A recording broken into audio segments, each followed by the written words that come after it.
Amém, irmãos? Graça e paz. Já estivemos aqui pela manhã, né? E o Felipe já falou aí, deu as credenciais. E o pastor Edmilson também, né? O outro detalhe, né? Que não é só presidente do presbitério, é presidente do sínodo também. As duas coisas. Eu já até brinquei com ele, falei, rapaz, você está tomando conta de presbitério e sínodo, está esquecendo da igreja, hein? Então, irmãos, como eu falei hoje cedo também, é a primeira vez que eu venho aqui.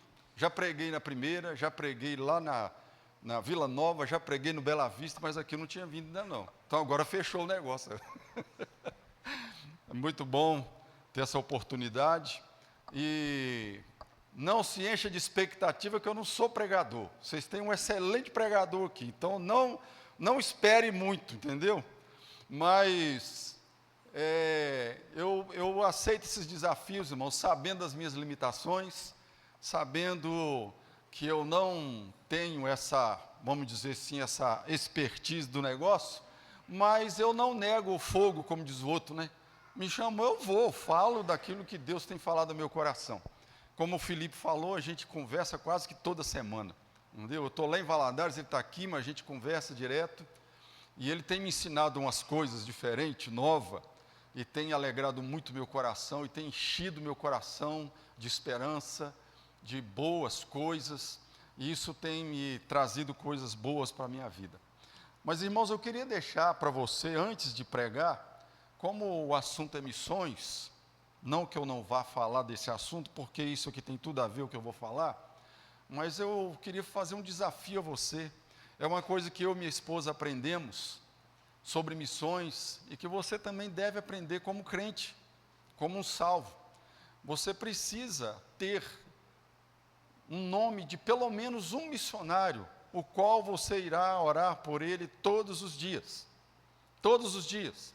E você deve ter também esse missionário ou um outro, no qual você vai patrocinar, vai mandar uma oferta para ele todo mês. Todo mês. E querido, eu posso dizer com toda certeza para você, isso é abençoador.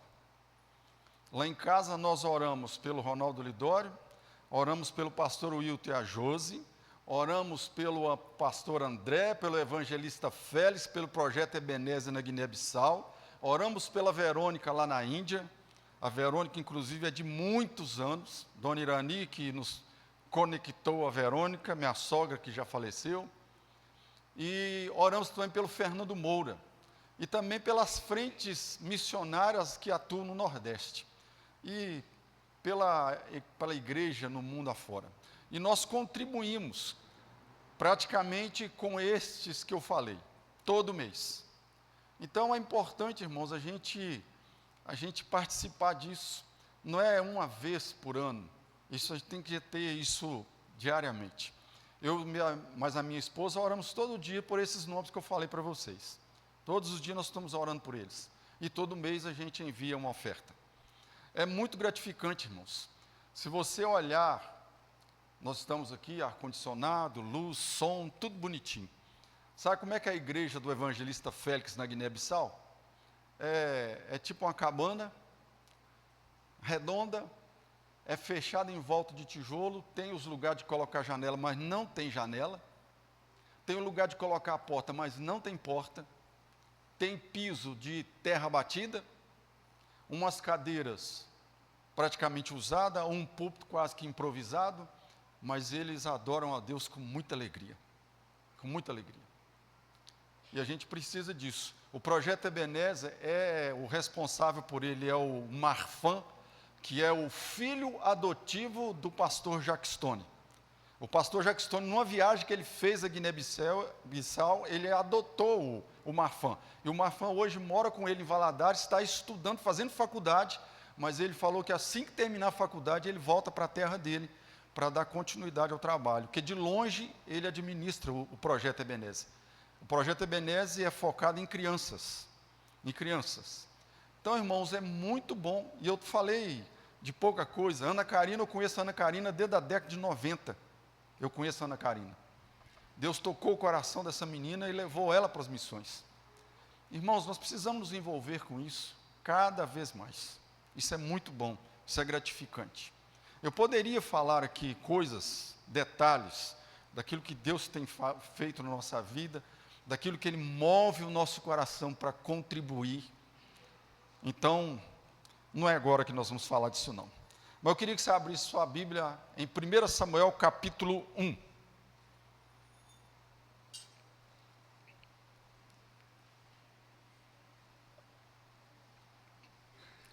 1 Samuel capítulo 1.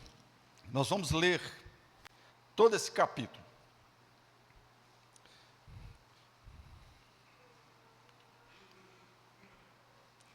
Eu vou ler, os irmãos me acompanham para a gente ganhar tempo.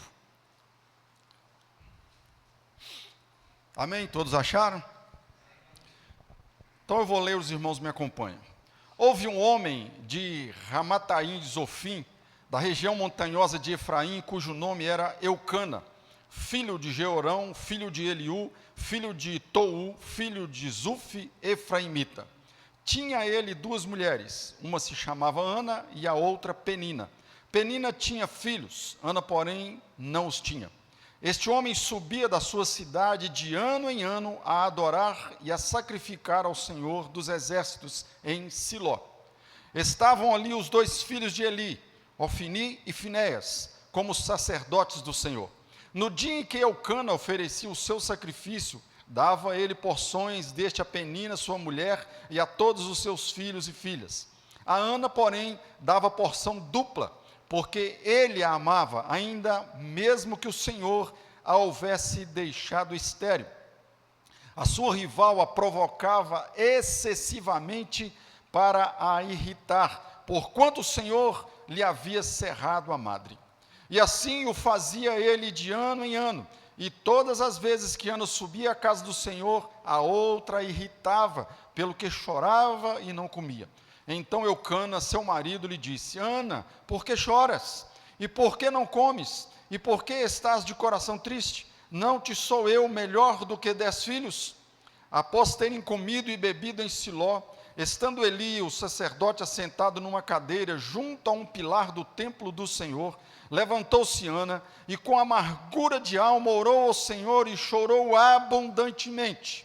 E fez um voto dizendo: Senhor dos exércitos, se benignamente atentares para a aflição da tua serva, de mim te lembrares, e da tua serva te não esqueceres, e lhe deres um filho varão, ao Senhor o darei por todos os dias da sua vida, e sobre a sua cabeça não passará navalha. Demorando-se ela no orar perante o Senhor, passou Eli a observar-lhe o movimento dos lábios, porquanto Ana só no coração falava. Seus lábios se moviam, porém não se ouvia voz nenhuma. Por isso Eli a teve por embriagada e lhe disse: Até quando estarás tu embriagada? Aparta de ti esse vinho. Porém Ana respondeu: Não, Senhor meu, eu sou mulher atribulada de espírito, não bebi nem vinho, nem bebida forte, porém venho derramando a minha alma perante o Senhor. Não tenhas, pois, a tua serva por filha de Belial, porque pelo excesso da minha ansiedade, da minha aflição, é que tenho falado até agora.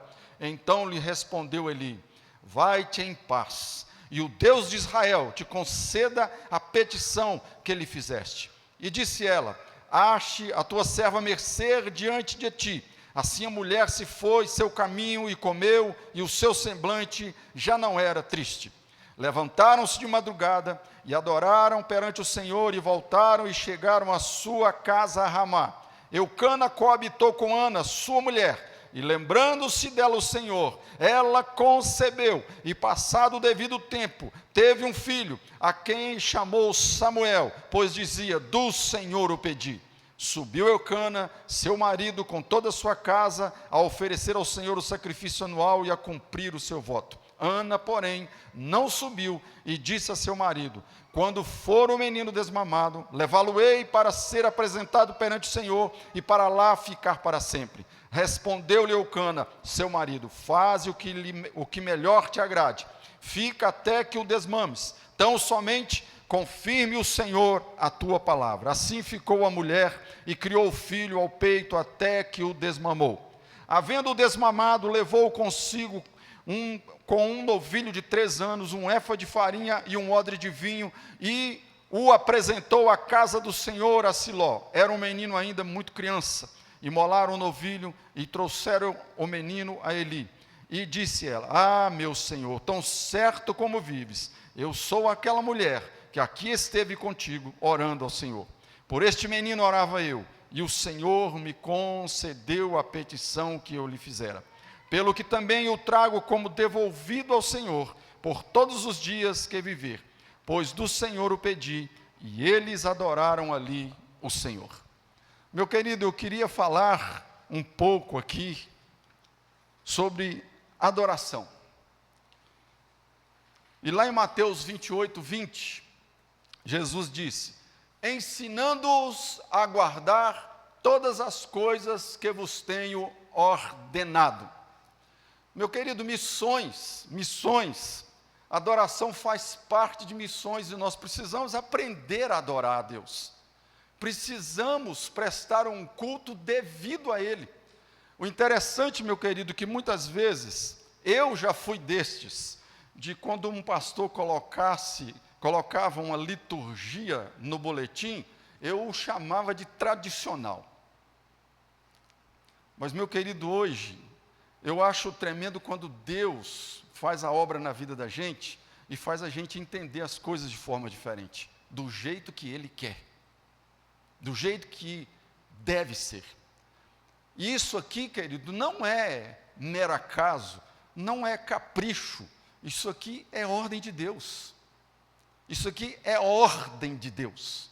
Isso aqui está a ordem do culto de como Deus deve ser adorado, de como deve ser. Nós deveríamos pegar essa liturgia, de manhã cedo na escola dominical, ir para a nossa casa depois do almoço, tirar um tempo, ler os textos que estão aqui propostos. Eu creio que quando você vai pregar, você coloca o texto também. Ler e vir preparado para ouvir a palavra de Deus. Isso aqui é as regras de que Deus nos dá para adorá-lo, porque se deixar para nós vamos fazer tudo errado. Adoração é algo inerente na vida do crente. Adoração é a vida do crente. Adoração é o estilo de vida do crente. Não é outra coisa. Nós fomos salvos para adorar o Deus vivo e verdadeiro. Adorar o Deus vivo e verdadeiro. E não é só na hora do culto. É em todo lugar. É em todo momento. É no seu trabalho, é em casa. O que adianta você vir aqui, levantar as mãos, bater palma, cantar louvores e na sua casa você é uma péssima pessoa? Deus não aceita isso não, querido, porque Ele sabe quem você é lá. Ele sabe quem é você lá no trabalho, sabe quem é você lá na sua casa, onde quer que for. Aqui o culto, meu irmão, ele tem que refletir o que você vive durante a semana. Você vive longe de Deus durante a semana, quando você entrar aqui e sentar no banco, você continuará longe de Deus. Deus não espera de nós adoração apenas no domingo, é todos os dias. Todos os dias. E Deus, nós fomos criados para adorar a Deus. Nós fomos criados para isso. Porém, o pecado nos privou desta graça e o homem busca desesperadamente encontrar o caminho de volta a essa adoração. O homem está em busca disso. Por que existe tantas religiões no mundo, irmãos? Porque é o homem desesperadamente tentando encontrar o caminho de volta à adoração. Mas esse caminho só encontramos em Jesus Cristo. E esse crucificado e ressuscitado. É só nele, é Ele que restaura a adoração perdida lá no Éden, com o primeiro pecado de Adão e Eva. Só, irmãos, só, não existe outro meio. Nós fazemos muita confusão quando nós falamos, vamos ter um momento de adoração, que é o momento de cânticos.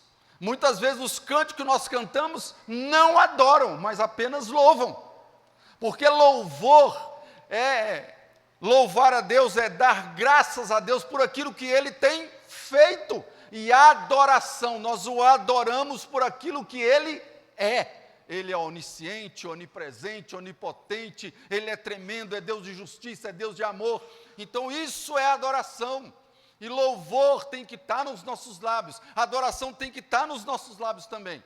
Mas o pecado nos privou disso. E só conseguiremos fazer isso de fato, se Deus nos salvou e colocou o Espírito dentro do nosso coração. Deus não colocou o Espírito em nós, irmãos, para nós vivermos de qualquer jeito. Deus colocou o Espírito em nós para que nós pudéssemos adorá-lo do jeito que Ele quer, para agradar o seu coração. Em Gênesis 2:7, diz o seguinte: formou o Senhor Deus o homem do pó da terra, e soprou em suas narinas o fôlego da vida, e o homem foi feito alma vivente. É tremendo quando a gente lê esse texto, mas a gente sabe, os pastores que já passaram pelo seminário, eles têm aula de grego, de hebraico, e conhecem a língua original. Nós, muitas vezes, não conhecemos, mas hoje, irmãos, nós não temos desculpa para não buscar um conhecimento maior. E alma vivente, querido, ela fala profundamente a respeito de adoração. Porque esta expressão alma vivente, no hebraico, ela significa que o homem passou a existir como criatura consciente, não como um animal irracional, mas um ser integral e relacional. Indica que o ser humano se tornou uma criatura animada, com plena capacidade de sentir, agir e se relacionar com Deus, refletindo a imagem de Deus. Mas isso foi quebrado. Adão e Eva experimentaram isso lá no Jardim do Éden. Isso foi quebrado pelo pecado. O homem foi expulso da presença de Deus. E até hoje, o homem continua buscando o caminho de volta, e esse caminho é Jesus Cristo.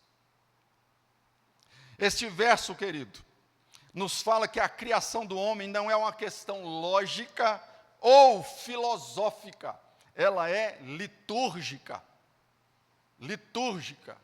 É o que desde o início do culto a gente vem fazendo aqui, a liturgia do culto. É um processo de adoração a Deus. Ela é litúrgica, pois essa palavra, essa frase, alma vivente, nos fala de fome e sede. Temos fome e sede de Deus. O homem tem fome e sede de Deus. Ele só não sabe dizer ao certo como isso está no coração dele. É por isso que ele busca freneticamente as oportunidades que o mundo oferece para tentar encontrar Deus, e não encontra. E aí o vazio do coração continua, a busca continua e ele não encontra. Por isso que a igreja precisa ensinar como Jesus falou. Ensinar tudo aquilo que Jesus ordenou. Deus, quando nos criou, Ele nos criou com propósitos litúrgicos.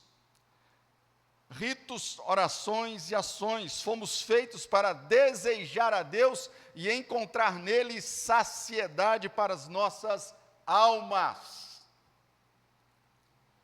É por isso, irmãos, hoje eu mais do que compreendo, irmãos, isso aqui que nós estamos fazendo, o culto, é a coisa mais importante na nossa vida. Mais importante, irmãos. Você deveria fazer de tudo para não faltar. Deveria fazer de tudo, principalmente o dia que tem ceia. Você não deveria faltar. Você deveria fazer de tudo para estar presente. Você deveria fazer de tudo para estar presente o dia que fosse batizado alguém, seja uma criança ou um novo convertido. Você tem que participar disso. Isso faz parte da adoração a Deus e você não pode faltar. Ô irmãos, nós precisamos entender isso. Certa feita, a gente estava numa reunião de oração lá em Conselheiro Pena, e antes dessa reunião de oração, eu tinha falado na escola dominical, de que, irmãos, se você está doente, não fique em casa, vá à igreja. E nessa reunião de oração, a gente fez uma roda para orar, tinha uns 3 grupos. Naquela época a igreja era muito bem frequentada. E aí um irmão confessou que ele estava com muita dor de cabeça. E ele tinha decidido não ir na igreja, mas ele lembrou da palavra e foi. E ele falou que quando ele entrou naquela roda, a dor de cabeça dele sumiu. Irmãos, nós precisamos entender isso, irmãos. Nós temos que tirar todos os empecilhos da nossa vida para a gente estar livre para adorar a Deus. Tem gente que, sabe, não consegue dar conta do que faz durante a semana, escolhe o domingo para trabalhar. Irmãos, eu tenho dito uma coisa, pode ser que eu esteja errado. Quando você não tem tempo para Deus, Deus te entrega aos seus próprios afazeres e prazeres. Por quê? Você está falando para Deus, eu quero isso, então Ele te entrega. Você não está tendo tempo para Ele, porque se você der tempo para Ele, você vai achar tempo para tudo. Para tudo. Aí talvez você pode falar assim, Nino, mas você é aposentado. Eu sou aposentado tem 6 anos, meu querido. Quando eu trabalhava, sabe qual a hora que eu buscava a Deus? Era 3, 4 horas da manhã. Era o horário que eu tinha de tranquilidade. Agora que eu estou aposentado, toda a manhã é para Deus. É assim que a gente tem que viver, irmãos. E não me falta tempo para fazer as outras coisas. Aí tem gente que acha que aposenta e não faz nada. Eu não faço nada daquilo que eu fazia. Eu trabalhava na Vale, a ferrovia. Mas depois que eu aposentei, eu aprendi marcenaria. E hoje eu mexo com marcenaria. Não faço serviço para ninguém, só para a família. Atualmente eu estou fazendo uma restauração de um móvel que foi da minha avó, que tem quase 80 anos de idade. Aprendi, não sou expert no assunto, mas faço. Irmãos, nós precisamos compreender isso, irmãos. Nós precisamos dar tempo para Deus e nós vamos ter tempo para tudo. Para tudo. Davi, querido, o rei Davi, o rei de todo Israel, tudo que ele ia fazer, ele estava lá, Davi, orando a Deus, buscando a Deus, para Deus visitar o coração dele e dar direção para a vida dele. E por que nós não fazemos isso? O capítulo 1 de Samuel nos fala sobre essa adoração. Adoração não é meramente um ritual sem vida, mas um refúgio para aqueles que querem oferecer suas almas como oferta ao Senhor. Paulo, em Romanos 12:1, ele nos fala que devemos apresentar o nosso corpo por sacrifício vivo. Não é mais animais que são sacrificados, mas é a nossa vida, em vida oferecida a Deus. Por sacrifício vivo, santo e agradável a Deus, que é o nosso culto racional. Irmãos, enquanto o mundo olha para nós e fala que nós somos uns idiotas, uns abestalhados, uns bobos, uns Zé Ninguém, Paulo está nos dizendo que quem oferece culto a Deus é gente inteligente. É gente inteligente, irmãos. Culto racional é culto oferecido por gente que pensa, por gente que reflete e pensa naquilo que Deus faz. E nós precisamos entender isso. Veja bem o que diz em Deuteronômio capítulo 4. Guardai-os, pois, versículo número 6. Guardai-os, pois, e cumpri-os. Aqui Moisés está transmitindo ao povo sobre os mandamentos. Porque isso será a vossa sabedoria, o vosso entendimento perante os olhos dos povos, que, ouvindo todos estes estatutos, preste atenção nisso, dirão, certamente este grande povo é gente sábia e inteligente. Eles podem nos chamar de idiotas, mas quem são os idiotas de fato, de verdade? Deus está falando que aquele que guarda os mandamentos dele, que promulga os mandamentos dele, é gente sábia e inteligente. Isso está na Bíblia, Deuteronômio 4:6. Nós precisamos entender isso. E lá no verso 40 do mesmo capítulo fala, guarda, pois, os seus estatutos e os seus mandamentos que te ordeno hoje, para que te vá bem a ti e a teus filhos, depois de ti, para que prolongues os dias na terra que o Senhor teu Deus te dá para todo o sempre, para que prolongue os teus dias. Ô irmãos, se você não quer isso, eu quero. Se você não quer isso, eu quero. Eu falo todo lugar que eu vou, irmãos, eu tenho um testemunho na minha família da minha avó. A minha avó era analfabeta, e ela pedia e clamava a Deus assim como Ana: Senhor, eu quero ler a Bíblia, eu quero ler a Bíblia. E Deus fez esse milagre na vida dela. Ela conseguia ler apenas a Bíblia dela. Se você pegasse uma Bíblia igualzinha dela e colocasse do lado dela, não lia, mas a dela ela lia. Quem é que pode fazer isso, irmão? O Deus Todo-Poderoso. O Deus Todo-Poderoso. Então nós precisamos compreender isso, irmãos, entender tudo isso que Deus nos mostra. Na adoração encontramos perseverança. Nosso coração deve se achegar a Deus quebrantado para encontrar abrigo e segurança em Cristo. Submissão e obediência, a alegria é restaurada e reconhecimento que tudo provém de Deus. Quando a gente sai do culto, querido, nosso coração tem que estar assim. Tudo isso é encontrado nesse texto. Ana é este exemplo de uma adoração genuína. Então, perseverança. Nos versículos 3, 21 e 24, nos fala que essa família ia todos os anos oferecer sacrifício ao Senhor em Siló. Por que em Siló? Era onde estava o tabernáculo. Todo ano eles iam lá, eram fiéis, obedeciam, perseverantes. Essa família era perseverante na presença de Deus. Se você prestou atenção na leitura, fala que Eucana cumpria o seu voto. Ele ia lá para oferecer o sacrifício a Deus. Nós precisamos ser perseverantes, irmãos. Muitas vezes nós estamos querendo a bênção de Deus, mas não queremos o Deus da bênção. Não queremos. O que é que Jesus falou em Mateus 6,33? Buscai, pois, em primeiro lugar, o seu reino, e as demais coisas vos serão acrescentadas. O que as demais coisas, irmãos? É o seu trabalho, é a sua família, é tudo aquilo que vai depois de Deus. Mas nós invertemos isso, né? Buscamos as demais coisas em primeiro lugar, e Deus, nós esperamos que Ele seja acrescentado. Não vai ser.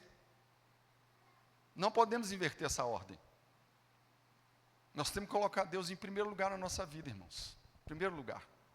Então, nós precisamos ser perseverantes. Perseverantes, irmãos. Para que Deus nos conduza nessa adoração genuína e verdadeira. A segunda coisa, meu irmão, quando você se achega na presença de Deus para adorá-lo, você precisa chegar com o coração quebrantado.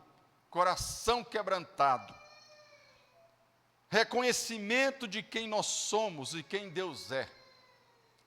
Se a gente chegar diante de Deus cheio de nós mesmos, você pode fazer o que você quiser, plantar bananeira, fazer estripulia, Deus não está nem aí.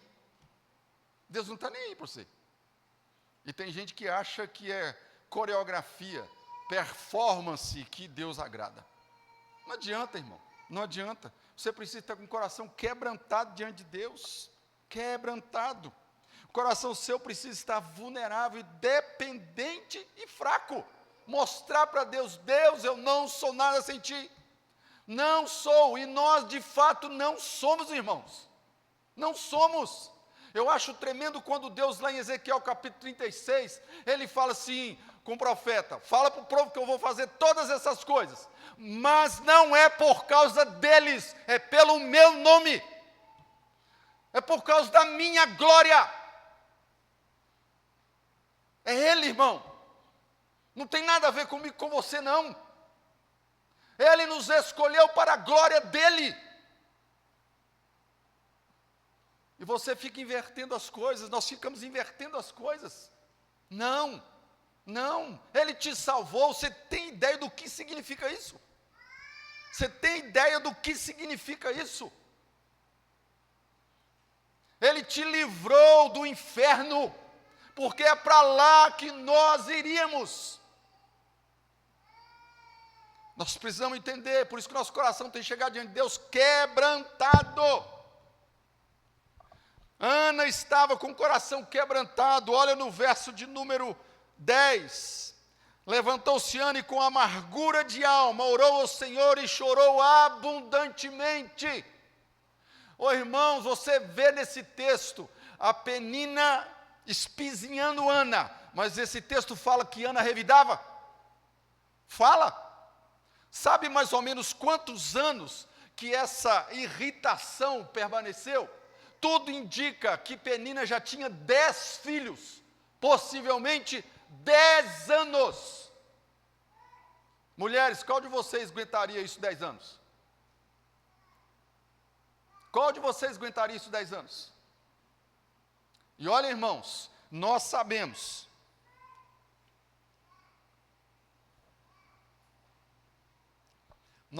que para uma mulher, naquela época, naquelas condições, não ter filho era vergonhoso. Dá para você entender o que significa isso? Mas Ana não revidava. E a oportunidade chegou na vida dela. E ela se quebrantou diante de Deus e mostrou a sua demanda para Deus. Expôs o coração para Deus. Ela fala: Senhor dos exércitos, se benignamente atentares para a aflição da tua serva, e de mim te lembrares, e da tua serva te não esqueceres, e lhe deres um filho varão, ao Senhor o darei por todos os dias da sua vida, e sobre sua cabeça não passará a navalha. Aí você vai dizer: mas Ana, você é louca, Ana, você não tem filho, está pedindo filho, vai devolver para o Senhor? Vai devolver? Você é louca. Mas ela fez, irmãos. No verso 21 do capítulo 2, fala o seguinte: abençoou, pois, o Senhor a Ana, e ela concebeu e teve 3 filhos e 2 filhas, e o jovem Samuel crescia diante do Senhor. A bênção, não foi só Samuel, não foi só, foi muito mais, porque ela adorou diante de Deus e ofereceu uma adoração genuína, transparente, um coração não fingido, mas um coração rasgado, e mostrando a sua aflição, mostrando como que estava de fato a sua alma diante de Deus. Mostrou. Davi, lá no Salmo 51, 17, fala o seguinte: sacrifícios agradáveis a Deus são o espírito quebrantado, coração compungido e contrito, não o desprezará, ó Deus. Davi sabia e conhecia Deus, irmãos, e ele sabia que quando ele chegasse diante de Deus com o coração quebrantado, Deus o atendia. É sinceridade, é verdade, não é com fingimento, não é com hipocrisia. Ele entendia perfeitamente isso. E esse salmo foi escrito depois que Natã revelou o seu pecado. E ele fala, porque Davi sabia, e ele fala no texto que se fosse para oferecer sacrifícios, ele tinha os melhores animais para oferecer. Mas o que adiantaria se o coração dele não estivesse quebrantado? A terceira coisa que esse texto nos mostra é submissão e obediência. O verso 4 nos fala: no dia em que Eucana oferecia o seu sacrifício, dava a ele porções desta Penina, sua mulher, e a todos os seus filhos. E o verso de número 24 diz o seguinte: havendo-o desmamado, levou consigo com um novilho de 3 anos, um efa de farinha e um odre de vinho, e o apresentou à casa do Senhor, a Siló. Submissão e obediência, irmãos. A adoração não deve ser algo que eu faço do meu próprio entendimento, mas segundo o que Deus determina. Segundo o que Deus determina. Somos arrogantes perante Deus quando oferecemos culto de adoração a Ele segundo o nosso próprio entendimento, ou segundo o que nos agrada. Você já pensou que tem muitas igrejas hoje que elas estão fazendo culto para agradar a plateia? Valadares está cheio de gente assim, está cheio de igrejas assim. Valadares dizem que tem cerca de 2.000 igrejas evangélicas. 2.000. E eu não duvido, sabe por quê? No Jardim Pérola, uma vez, eu fui pregar na congregação presbiteriana lá, na rua, ela não é aquelas ruas compridas que nunca tem fim. Ela começa e termina, ela é uma rua curtinha. Eu fui contando, na hora que eu entrei na rua, tinha 12 igrejas evangélicas nessa rua. Então, falar que tem 2.000 em Valadares, eu não assusto e não fico assim, não, deve ter isso mesmo, quem sabe até mais. Porque toda hora abre uma. Toda hora um acha que pode ser pastor. Toda hora um acha que pode fazer do jeito que ele pensa. Tem uma igreja, a gente vai de caminho para Betel, ela já mudou de nome 3 vezes. Eu não sei se o primeiro vendeu para o segundo, se o segundo vendeu para o terceiro, eu não sei. Mas ela já mudou de nome 3 vezes. 3 vezes. E você acha que só tem ela? Ela está numa esquina, você anda menos de 50 metros, tem outra. Tem outra. E você vai mais um pouquinho para frente, tem outra do outro lado do esgotão que passa na rua. Você anda mais um pouco, tem outra. E cada um achando que eles podem fazer um culto do jeito que eles querem. E não é assim, irmão. Não é. Muitas vezes você reclama do pastor, reclama com os presbíteros. A igreja tinha que ter isso, tinha que... Não. Tem que ter isso. Tem que ter isso. Não é o que você quer. Não é o que eu quero. É o que Deus ordena. Submissão e obediência, irmãos. Nós precisamos colocar isso no nosso coração.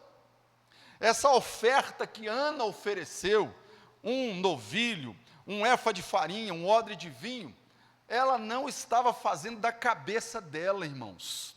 Aqui que entra a submissão e a obediência. Ela estava fazendo exatamente o que é ordenado lá em Números 15. Exatamente. Ela não está fazendo da cabeça, acho que eu vou levar um novilho para Deus, para agradecer a Ele. Não. Ela fez exatamente como a lei determinava. Ela não fez diferente. Ela foi submissa, obediente ao que Deus prescreveu.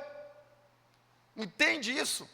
É diferente, irmãos. É diferente. Nós temos que nos submeter a Deus. Você não faz isso com o seu filho?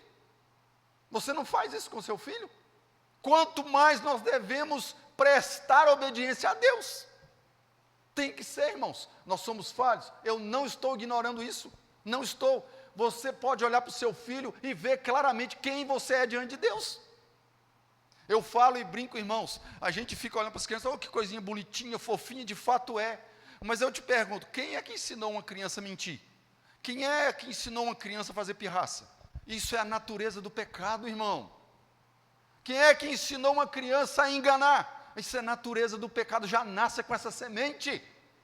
E os pais têm que agir para mudar essa realidade. Mudar. Tem quase 20 dias que nasceu mais um neto. Já tenho 4 netos. Do meu caçula.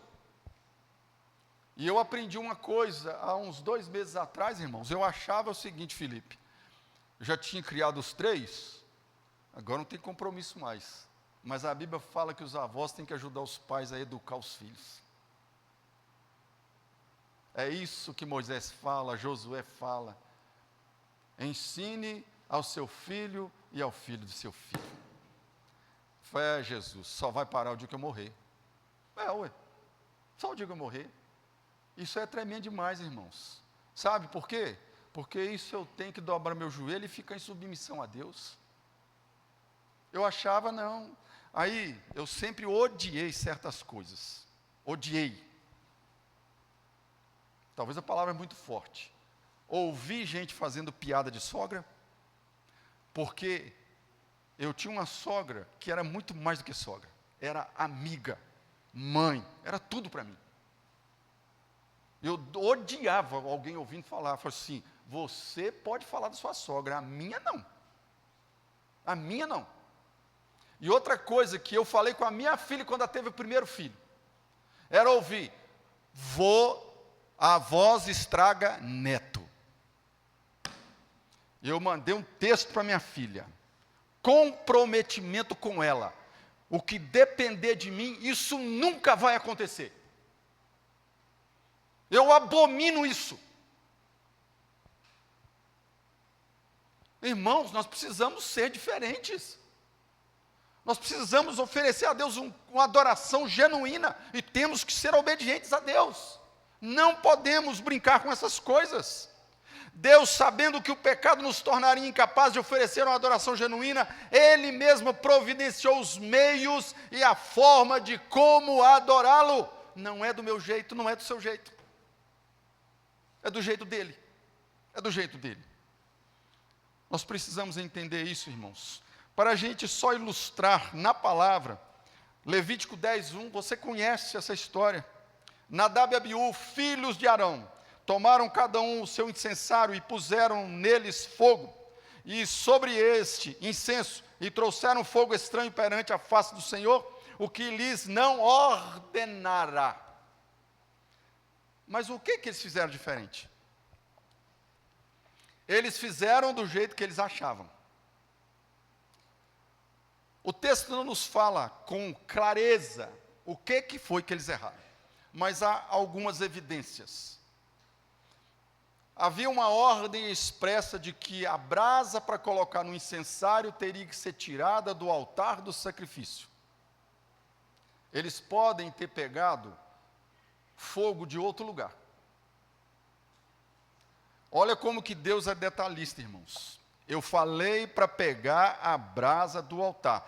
Aí Nadab, Deus, mas tem uma fogueira aqui, o que me impede de pegar essa brasa? É a mesma coisa, se eu colocar no incensário, vai sair fumacinha do mesmo jeito. É do altar que eu estou mandando. Irmão, você entende como que Deus faz? É assim que Ele faz. Não é do jeito, eu vou louvar a Deus do jeito que eu quero. Não, de jeito nenhum, isso está errado. E você vai sofrer as consequências de desobedecer a Deus. Você precisa entender, Nadab e Abiú foi fulminado. E sabe quando foi que isso aconteceu, irmão?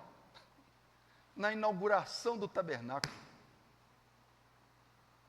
Eles nem sentiram o gosto do ministério deles.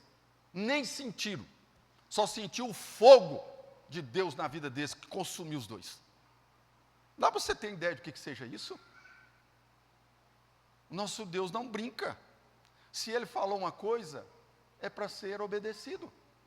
É para ser crido e andar com Ele. Quem anda com Ele, como Davi sabia, receberá do Senhor a recompensa. Precisamos entender isso, irmãos. Precisamos.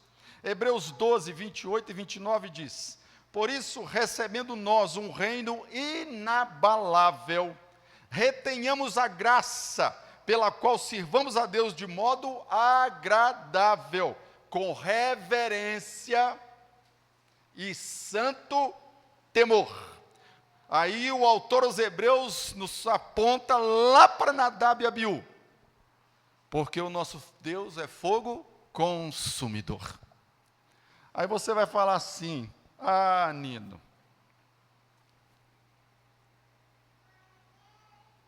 eu nunca vi esse fogo caindo na vida de ninguém. Será que não? Será que não? Vou deixar essa pulga atrás da sua orelha para você pensar sobre isso, já que nós estamos falando da verdadeira adoração. A quarta coisa, a alegria é restaurada quando nós oferecemos uma adoração genuína. Você está entendendo até agora que missões é ensinar tudo aquilo que Deus ordenou?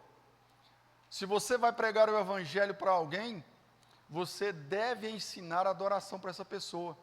E esse sermão, e esse estudo, que eu fiz também um estudo, foi quinta-feira. Nós estávamos, eu mais a Lísia, passando para a menina que nós estamos discipulando, ensinando para ela como é que é a adoração. Ensinando para ela. Precisamos entender, irmão. Quando você adora, a sua alegria é restaurada. Salmo 51, 17, sacrifícios agradáveis a Deus são o espírito quebrantado, coração compungido e contrido, não desprezarás, ó Deus. Oh, irmãos, nós precisamos. O verso 18 fala o seguinte: e disse ela, acha a tua serva mercê diante de ti. Assim, preste atenção, os versículos anteriores falam de uma Ana com o coração aflito. Coração aflito. E agora o texto fala, assim a mulher se foi seu caminho e comeu, e o seu semblante já não era triste. Ô irmão, Temos que sair daqui vibrando com aquilo que Deus fez na nossa vida. Mesmo que você não viu nada no culto, mas preste atenção no que Ele vai fazer durante a semana. Durante a semana. Cada dia que passa, irmãos, eu fico mais ainda submisso ao Senhor. E muitas vezes eu fico, que adianta eu esquentar minha cabeça com as coisas? Aí um dia eu falei, irmãos, tem gente que corre atrás de problema. Meu querido, a sua vida de pecado automaticamente já vai trazer problema. Para que eu vou procurar mais? Já vai trazer automaticamente, você não precisa procurar. Mas tem gente que não satisfaz com os seus próprios problemas, tem que procurar outros. Não, eu tenho que procurar um problema. Eu falei, calma, meu filho. Não, para que tanta pressa? Viva, viva. É por isso que tem muita gente hoje com depressão, irmão. Ansiedade transbordando. Precisamos de Deus, irmãos. Precisamos depender de Deus e entregar o nosso coração para Deus, para que Ele faça o que tem de ser feito e glorificarmos o nome dEle. Ana voltou, não mais triste, mas alegre. O texto não fala quanto tempo passou até que ela teve Samuel. Não tem precisão, mas o fato é que Samuel nasceu. Deus ouviu a sua oração. Irmãos, isso é tremendo, querido. Nós muitas vezes, como crentes, a gente não ora direito. A gente pede a Deus, mas amanhã já esquecemos o que nós pedimos. Nós somos assim, é uma oração, vamos pedir, pediu. Mas sai ali, já não lembra mais o que pediu. Você precisa anotar, irmãos. Você precisa, colocar, numa agenda, as suas petições diante de Deus e confiar no que Deus faz. Você já deve ter ouvido a história de George Miller. George Miller, ele tinha uma agenda de oração com cerca de 50 mil pedidos de oração, todos respondidos. Todos. E por incrível que pareça, irmão, eu me atrevi a fazer como ele. E Deus responde. E Deus responde, irmão. Responde. Eu garanto isso para você. Meu querido, a alegria foi restaurada no coração de Ana. Mas não ficou por isso, irmão. Quando Deus dá, ela reconhece. E o que ela faz? Ela vai até Siló para oferecer sacrifícios a Deus, em gratidão por aquilo que Ele fez. Isso é tremendo. Verso 26 diz, e disse ela, meu Senhor, tão certo como vives, eu sou aquela mulher que aqui esteve contigo orando ao Senhor. Por este menino orava eu, e o Senhor me concedeu a petição que eu lhe fizera, pelo que também o trago como devolvido ao Senhor, por todos os dias que viver, pois do Senhor o pedi, e eles adoraram ali o Senhor. Reconhecimento de que foi Deus que fez as coisas acontecerem. Ô irmão, para Deus não há impossíveis. Mas na sua vida do dia a dia, você crê nisso?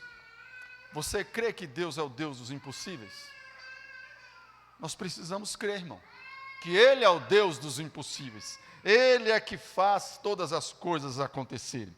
Sempre a verdadeira adoração reconhece tudo o que provém de Deus. E a Ele devolvemos o que recebemos. E a Ele devolvemos. Tem muita gente até hoje, irmãos, que discute. Devo ou não devo entregar dízimo? Devo ou não devo dar oferta? Quanto que é? Como que pode? O que que é? E não sei o quê. E fica, e arruma pretexto daqui, pretexto dali. Minhas contas estão muito altas, eu vou parar. Não, irmão. Seja fiel e ponto final. E veja Deus agindo na sua vida. Eu não estou jogando conversa ao vento aqui, querido. Eu estou falando para você do que Deus é na minha vida. E precisamos aprender isso. Precisamos. Isso é urgente, irmãos. Urgente. Romanos 11:36 diz, porque dele e por meio dele e para ele são todas as coisas. A ele, pois, a glória eternamente. Amém. Tudo para a glória de Deus. tudo para a glória de Deus.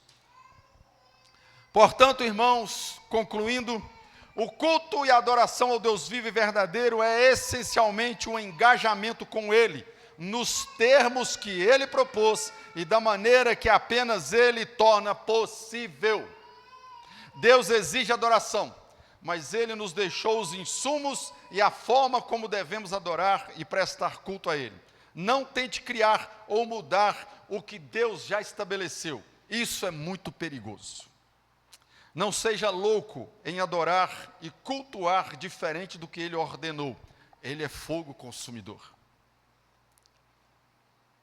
Ele te salvou para adorá-lo como Ele já determinou em sua palavra. Quem preocupa-se com performance são artistas que saem pelo mundo afora fazendo shows. Nós nos preocupamos em obedecer ao Senhor naquilo que Ele nos ordenou. A nossa única regra de fé e prática, qual que é a nossa única regra de fé e prática? A Bíblia. Mas tem gente questionando, até mesmo dentro da igreja presbiteriana. Gente que questiona. Ah, mas isso aqui não, né? Isso aqui é uma regra prática? Não, né? Não, isso aqui não. Difícil. A nossa única regra de fé e prática não pode ser adulterada para satisfazer o nosso ego ou os nossos prazeres carnais. Não podemos. Deus é o único merecedor de toda a honra e glória. Logo, preste um culto a Deus, conforme as Escrituras nos ordena. Irmãos, nós precisamos aprender a adorar a Deus, é não ficar olhando para aquilo que o outro ou os outros estão fazendo. Olhe para a palavra de Deus e faça conforme Deus nos mostra, conforme Deus nos fala, conforme Deus exige de nós. Quando fazemos isso, Deus visita a sua igreja, Deus transforma o seu povo, porque é um povo obediente, e a palavra nos garante que Ele derrama sobre nós. Deuteronômio capítulo 28 está lá estabelecido e falando das bênçãos e das maldições. Mas as bênçãos só vêm sobre aqueles que ouvem e obedecem. E a maldição vem sobre aqueles que ouvem e não obedecem. Está claro na palavra de Deus, meu irmão. Você precisa experimentar, tomar coragem e falar, eu vou viver de acordo com o que Deus quer. Mas vou te avisar logo, isso não é fácil. Mas é rico na presença de Deus. Que Deus nos abençoe, que Deus possa aplicar essa palavra ao seu coração em nome de Jesus. Amém?